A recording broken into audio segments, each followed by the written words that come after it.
अपना फर्ज निभाए। तो हम सब इन सबको मिला के क्या बनता है, यार बनता है। अब हम उसी पर एक गाना गाते हैं, सभी लोग दोनों हाथ उठाकर गाइए। काली कमली वाला मेरा यार है, काली कमली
भक्त होते हैं जिनके मन में, जिनके सपनों तक में भगवान आते हैं।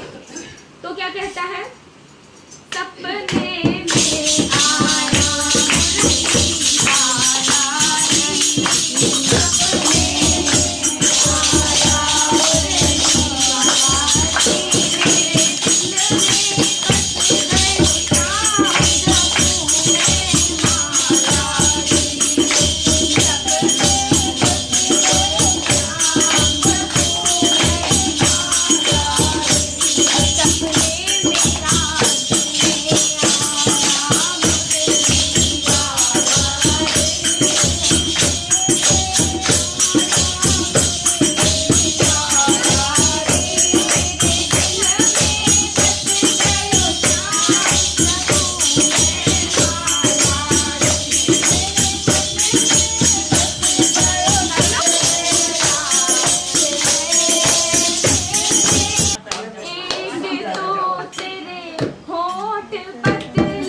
बसते हैं, वो क्या कहते हैं कि जिनको हर जगह शाम दिखते हैं, जैसे प्रहलाद को इस खंबे में शाम है, इस दरवाजे में शाम है, इन दीवारों पे शाम है, हर जगह शाम दिखते हैं। तो वो लोग क्या कहते हैं, ओ नैनन में शाम समायो, शाम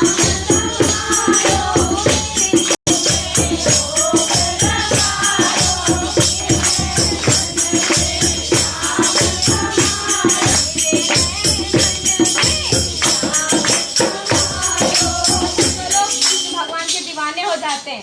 वो क्या कहते हैं, मैं कान्हा की दीवानी हो गई, मैं कान्हा की दीवानी हो गई, दीवानी बन जाऊंगी, मस्तानी बन जाऊंगी, दीवानी बन जाऊंगी, मस्तानी बन जाऊंगी, कान्हा की दीवानी बन जाऊंगी, मैं कान्हा की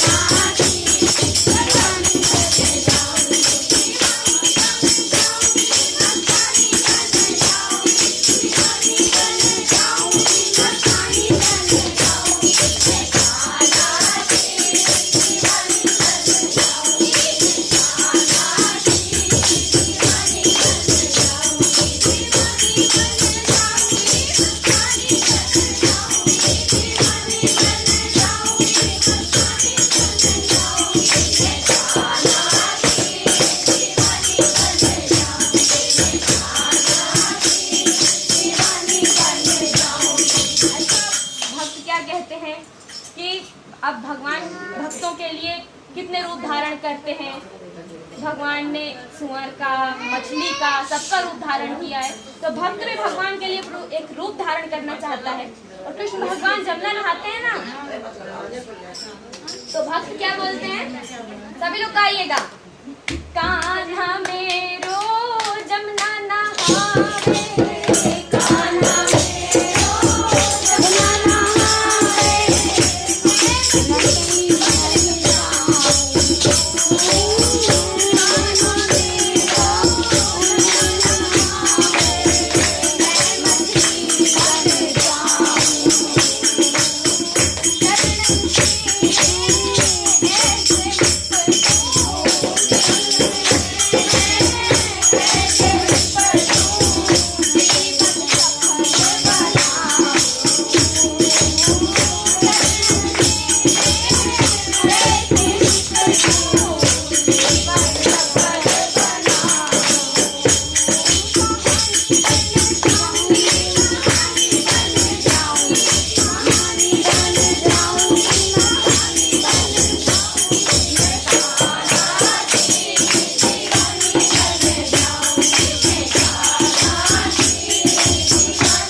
मैं तो खूब संग दो पर मैं तो ये महंगा हो गया है। श्री कृष्ण भगवान के लिए दीवानी बन जाऊंगी, मैं उनकी मस्तानी बन जाऊंगी। अब भगवान ने इतने हमारे लिए रूप धारण किए, 24 अवतार भगवान ने धारण किए, अभी तक 33 हुए हैं। अब कलयुग में जब घोर कलयुग आएगा तो कलयुग के अंत में भगवान कल्कि नाम का रूप धारण करेंगे, कल्कि नाम से अवतार लेंगे। विष्णुयश नामक ब्राह्मण के घर संभल गांव में, एक छोटा सा गांव है संभल, उसमें विष्णुयश नामक ब्राह्मण के घर भगवान कल्कि नाम से अवतार लेंगे और एक सफेद घोड़े पे बैठ के जितने पापी हैं सबका नाश करेंगे। सिर्फ पुण्य करने वाले लोग ही बचे हैं, क्योंकि कलयुग में तो भगवान का एक नाम लेने से मोक्ष की प्राप्ति हो जाती है। अगर अंत समय में कोई एक बार श्री रामचंद्र जी का नाम ले ले, जय श्री राम, या इतना नहीं कि सिर्फ राम बोलते तो सब मोक्ष की प्राप्ति हो जाती है। चाहे वो जिंदगी भर जितने पाप कर रहे, लेकिन अगर अंत समय में आपके मुंह से राम नाम निकल गया तो आपका बेड़ा पार हो जाता है। और कलयुग का प्रभाव इतना घोर है कि यहाँ पे सब वन जंगल सूख जाएंगे, हम सब लोगों के आकार छोटे छोटे हो जाएंगे, इतने इतने से हम लोग रह जाएंगे, इससे ज़्यादा कोई बड़ा नहीं होगा कलयुग में। और ज़्यादा से ज़्यादा लोग 15 साल 20 साल जिएंगे, उससे ज़्यादा कोई नहीं जिएगा घोर कलयुग जब आएगा तो। पहले के ज़माने में तो लोग 200 400 साल जीते थे, लेकिन कलयुग में कोई 20 साल से ज़्यादा नहीं जिएगा। 20 साल के हुए नहीं कि मृत्यु हो जाएगी। लोग 11 साल की उम्र में नाना नानी बन जाया करेंगे कलयुग में। जब घोर कलयुग आएगा तब फिर भगवान अवतार लेंगे और सभी भक्तों का नाश करेंगे। भगवान किसी न किसी बहाने, अभी भगवान ने कोरोना महामारी, ये कोई महामारी नहीं थी, ये भगवान का एक माध्यम था पापियों को नाश करने का। ये लिखा हुआ है दुर्गा सप्तशती में, जिसके पास हो खोल के देख लीजिएगा। दुर्गा सप्तशती के 11वें अध्याय में उसका 34वां श्लोक और 29वां श्लोक लिखा हुआ है उसमें कि कलयुग में ऐसी बहुत सी महामारियां आएंगी जिससे सब पापियों का नाश होगा। इससे कोई भी धर्मी नहीं होगा, धर्मी को कुछ भी नहीं होगा। कोरोना महामारी या कोई भी महामारी आएगी उससे कुछ नहीं कर सकती, सिर्फ अधर्मी ही इससे मरेंगे। अब आप सोचिए कोरोना में कितने लोग मरे, मतलब कितने पापी थे इस दुनिया में, कितना भार बढ़ गया था धरती का। जब धरती भार सह नहीं पाती है ना तो वो भगवान के पास जाती है। कौन सा रूप लेके जाती है? गौ माता का रूप लेके जाती है, क्योंकि भगवान सबको मना कर सकते हैं, भगवान राधा जी को तक को मना कर सकते, पर भगवान गौ माता को किसी चीज के लिए मना नहीं कर सकते। धरती फिर गाय का रूप धरकर ही जाती है श्री कृष्ण भगवान से प्रार्थना करने, विष्णु भगवान से प्रार्थना करने की अब मुझसे मुझसे बोझ नहीं सहा जा रहा, क्योंकि भगवान ने भी एक लिमिट बनाई है पापियों की। धरती माता कितना भी बोझ सह सकती है, उन्होंने पूरे पृथ्वी का वो भार पृथ्वी माता सहन कर सकती है, लेकिन वो पापियों का भार माता नहीं सहन कर सकती। तो पृथ्वी माता जब जाती है भगवान के पास, फिर भगवान अवतार लेके आते। और कलयुग का प्रभाव तो इतना घोर है कि उसे शब्दों में एक्सप्लेन ही नहीं किया जा सकता, वो तो आप लोग खुद ही देखेंगे। कलयुग में जब सब फसलें सूख जाएंगी तो लोग अपने बच्चों को काट काट कर खाएंगे, इतना घोर कलयुग आ जाएगा। अपने बच्चों को लोग काट काट कर खाया करेंगे, जब एक फसल ही नहीं बचेगी। हम लोग पेट के लिए तो इधर से उधर भागते हैं, है ना। जब कोई बचेगा ही नहीं, जब फसलें ही नहीं बचेंगी खाने को, पूरी पृथ्वी सूख जाएगी, तब लोग अपने छोटे छोटे बच्चों को काट काट कर खाएंगे, इतना घोर कलयुग आ जाएगा तब। तो ये कलयुग का प्रभाव था।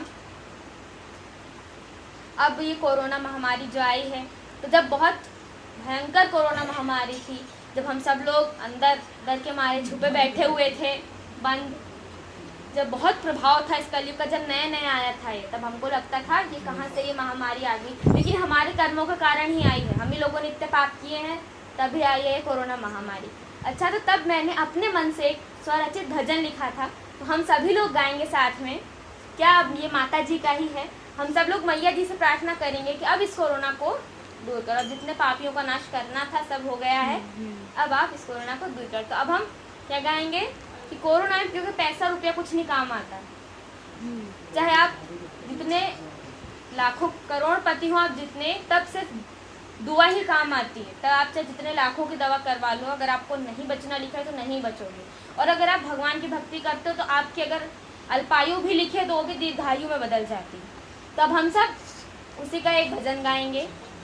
क्या तो हम भक्त क्या कह रहे हैं, जो ब्राह्मण लोग हैं, हम लोग सब लोग बहुत परेशान हो गए, तो अब हम क्या समझा रहे हैं पापियों को। सभी लोग गाइएगा, दोनों हाथ ऊपर उठा के। कोरोना में ना आएगा पैसा रुपया, कोरोना में ना आएगा पैसा रुपया, अब तो जप ले पापी को मैया जी का नाम, माता दूर करो, मैया दूर करो, इस कोरोना को अब हमसे दूर करो, माता दूर करो, मैया दूर करो। आप सब क्या कह रहे हैं, जब ये नौ दुर्गा आती है तो हम लोग क्या कहते हैं, नौ दुर्गा का व्रत रखूं मैं तो पाठ करूंगी नियम से, नौ दुर्गा का व्रत रखूं मैं तो पाठ करूंगी नियम से, क्रोध को काबू में रख कर मैं तो काम करूं संयम से, माता दूर करो, मैया दूर करो। सब लोग उठा के पूरे पूरे दूर करो, मैया दूर करो, इसको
आप बीमार हो जाते हो तो आपके पास चाहे जितना पैसा हो, अगर आपकी उम्र नहीं लिखी है तो नहीं ही लिखी होगी, तो सब लोग हाथ ऊपर करके जोर से तालियों के साथ कोरोना में ना आएगा। कह रही है कि अगर तुम पहले तो बेटियों को गर्भ में मरवाते हो, और फिर मैं भी तो एक बेटी थी, मैं भी तो एक स्त्री ही हूँ, फिर उन्हीं की पूजा करते, लक्ष्मी माता की पूजा करो, हे लक्ष्मी माँ हमारे घर आओ, हमारे घर आओ।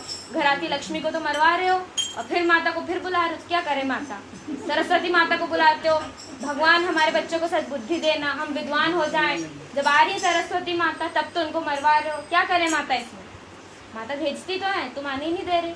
माता सबसे ज़्यादा तो भ्रूण हत्या से ही दुखी है, जो बेटियों को मरवाया जा रहा है। जब बेटियां ही नहीं होंगी तो वंश कैसे चलेगा?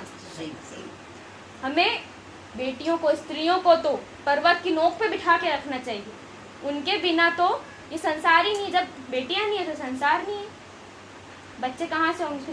ये संसार अच्छा बताइए आप कैसे आगे बनेगा, कैसे सृष्टि आगे बढ़ेगी जब बेटियां ही नहीं होंगी? तो माता कहते हैं कि जिन जिन लोगों ने भी भ्रूण हत्या करवाई है, बेटियों को गर्भ में मरवाया है, उन्हें दुर्गा पूजा करने का कोई अधिकार नहीं। पहले बेटियों को गर्भ में मरवाते हो और फिर उन्हीं की पूजा करते हो। सबसे ज्यादा माता किस बात से दुखी है?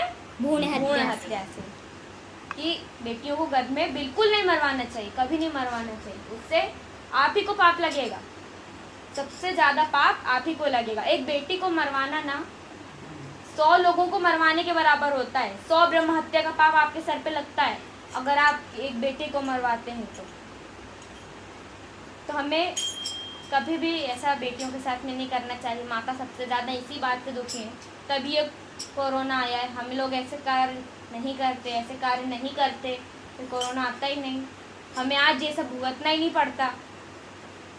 सबसे बड़ी बात तो माता ने यही कही है कि आप बस भ्रूण हत्या करवाना बंद कर दो, कोरोना में अपने आप भगा दूंगी। तो हमें कभी भी भ्रूण हत्या नहीं करनी चाहिए। इस पे एक नारियों पे एक भजन भी, जो कल बहुत सी माताओं का मन भी था कि मैं गाऊं, तो आज मैं गाती हूँ। अब हम माता जी से क्या प्रेयर कर रहे हैं कि सब लोग गाइएगा। नारी का भाग नहीं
कलयुग में सताया गया, सबसे ज़्यादा कलयुग में जिंदा जलाते हैं आजकल, ऐसे ऐसे लोग आ गए हैं। तो अब यह भजन बहुत सी माताओं की इच्छा थी कि मैं गाऊं, तो मैंने गा दिया। अब एक बार हम सब लोग रेखा आंटी के लिए तालियां बजा देते हैं। और उन्होंने ये श्रीमद् भागवत पुराण करने का सुनहरा अवसर पाया, क्योंकि अब देखो ये पितृ में तो श्रीमद् भागवत पुराण हुई तो पितृ तर गए, अब परिवार की बारी आई। तो अब नवरात्रि में श्रीमद् भागवत पुराण करवाने से आपका परिवार और आप खुद तरते हो। पितृपक्ष में करवाए तो पितृ तर गए, अब नवरात्रि के पहले दिन ही करवा लिया तो अब आप खुद और आपका पूरा परिवार शक्ति लोक को प्रस्थान करेगा, सारे सुखों को भोग के अब शक्ति लोक को प्रस्थान करेगा। तो श्रीमद् भागवत पुराण को कभी भी करवाओ, सबके अलग अलग अपने अपने महत्व होते हैं। अब पितृपक्ष में तो हमने पितरों को तारा, अब नवरात्रि में आंटी ने ये श्रीमद् भागवत पुराण का इतना अच्छा आयोजन करके अब अपने परिवार को भी मोक्ष की ओर बढ़ा दिया। तो ये श्रीमद् भागवत पुराण करवाने का सुनहरा अवसर बहुत कम लोगों को मिलता है। ऐसा भाव हमारे मन में कहाँ से आता है? भगवान प्रकट करते हैं, भगवान उत्पन्न करते हैं, उसके बिना तो कुछ भी नहीं हो सकता। तो इसी प्रकार बस श्रीमद् भागवत पुराण आप लोगों ने नोटिस किया होगा, हमारी किसी न किसी तरह भगवान ने 5 दिवसीय भागवत कथा करवा दी, रोज रोज लगातार 5 दिन की हो गई, 5वां दिन है। और किसी को भी करवानी होगा तो मम्मी से बात करें, मेरी मैनेजर मम्मी है क्योंकि। तो अब हम एक बार मैं आपको, अब आज नवरात्रि की कथा चली है तो मैं आपको एक माता जी का ही एक, क्योंकि नारियां स्वयं माता का अवतार होती हैं, कितनी भोली भाली होती है नारियां, तो मैं आपको उसी की एक खास से छोटी सी कहानी सुनाती हूँ। एक बार एक पति और एक पत्नी एक घर में रहा करते थे, दोनों अकेले रहते थे। अब उसके 2 बच्चे थे। तो एक बार एक पति को काम से कहीं बाहर जाना था। अब वो पत्नी गांव की थी, भोली भाली, उसे लिखना पढ़ना नहीं आता था। तो वो अपने पति से कहते हैं कि अब मैं आपका हालचाल कैसे जानूँगी, क्योंकि पहले तो फ़ोन भी नहीं होते थे कि वीडियो कॉल कर लो। तो उसका हस्बैंड कहता है कि तुम मुझे एक पत्र लिखना। तो फिर उसकी पत्नी कहती है मुझे तो पत्र लिखना भी नहीं आता, क्योंकि वो तो गांव की थी, भोली भाली, सीधी सादी, उसे लिखना पढ़ना नहीं आता था। तो उसके पति बोलते हैं तुम ऊपर लिखना प्राणों से प्यारे, और फिर अपना पूरा पत्र लिखना, जो भी बच्चों का हालचाल और जो भी आज यहाँ पर चल रहा हो वो लिखना, और अंत में लिखना आपकी चरण दासी, मतलब आपके चरणों की दासी। तो अब जब उसका पति चला जाता है तो क्या लिखती है ऊपर, उसने क्या लिखने को बोला था? प्यारों, प्राणों से प्यारे। अब वो लिखती है आपके प्राणों की प्यासी। लिख देती है। और अंत में क्या बोला था? आपके, और अंत में क्या लिखने को बोला था? आपके चरणों की दासी। अब क्या लिखी है? मेरे चरण दास। तो ये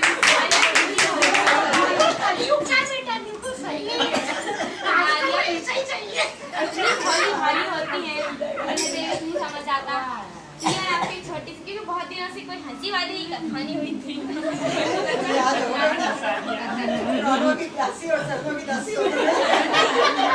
अब हम सब लोग थोड़ी देर माता रानी का संकीर्तन करेंगे, क्योंकि आज अभी नवरात्रि चल रही है। हम सभी लोग सब लोग बोलो, प्रेम से बोलो, सारे बोलो जय माता दी, मिलकर बोलो जय माता दी।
हम लोगों ने बहुत देर तक नारायण भगवान का नाम ले लिया, बहुत प्रसन्न हुए होंगे आज नारायण भगवान। अच्छा, आप लोग नाचते क्यों नहीं?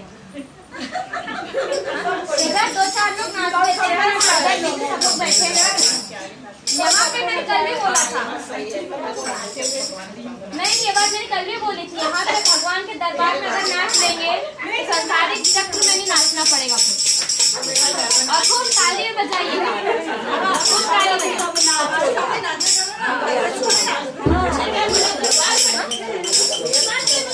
आरोही अच्छा, फिर बोलिए जय श्री महाकाल, जय हर महादेव, हर हर महादेव, हर हर महादेव। आप सभी को राधे राधे। शाम से राधे।